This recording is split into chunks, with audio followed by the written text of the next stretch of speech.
কি কইতাম আমি সরল মনে আমি অসহায় আমার কাছে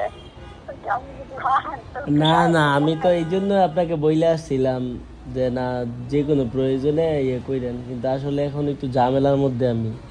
আচ্ছা তো বাবা থামো দোয়া করেন, আমি একটু বড় ঝামেলার মধ্যেই না হলে আপনার পড়াইতে থাকেন, আল্লাহ যদি ইয়া করে আপনার নাতিদেরকে আল্লাহ হেফাজত করবো না। আচ্ছা আল্লাহ আর আপনি যে আপনারা যে কোনো প্রয়োজনে ওই যে দোকানদার থেকে ইয়া করছিলেন না, এমনি যদি প্রয়োজন হয় কিছুদিন পরে ইয়া করেন, নখ দিন ওই দোকানদার যে আমার বাতিজা আছে সুমন, হ্যার কাছে যাই নখ দিন। হ্যাঁ, এখন আচ্ছা তো আচ্ছা আমি একটু ঝামেলার মধ্যে একটু এখন। হ্যাঁ আচ্ছা মাসে কানে যাক পরে আমাদের ফোন দিলে জানতাম মাসে কানে। হ্যাঁ আচ্ছা আচ্ছা, ঠিক আছে। আর ভর্তি টর্তি করেন আল্লাহ ভরসা। আচ্ছা বাবা আচ্ছা, আচ্ছা নাঙ্গু বাচ্চাই ওরা না না না, আসলে একটু ঝামেলার মধ্যে তো আমি।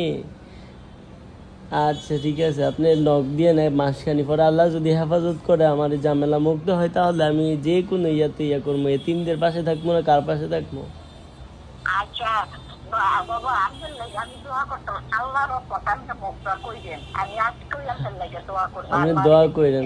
আল্লাহ কবুল করুক আমার স্বামী নাই ছেলে নাই তারপরে আল্লাহ আমি এক মুরব্বী ঘরে ফোন করে দিলাম আপনার আল্লাহ দিলে আপনার সমাধান সব কিছু হয়ে যাবে। আচ্ছা ঠিক আছে, আপনি মাসখানি পরে ফোন দিয়েন। হ্যাঁ, আল্লাহ ভরসা।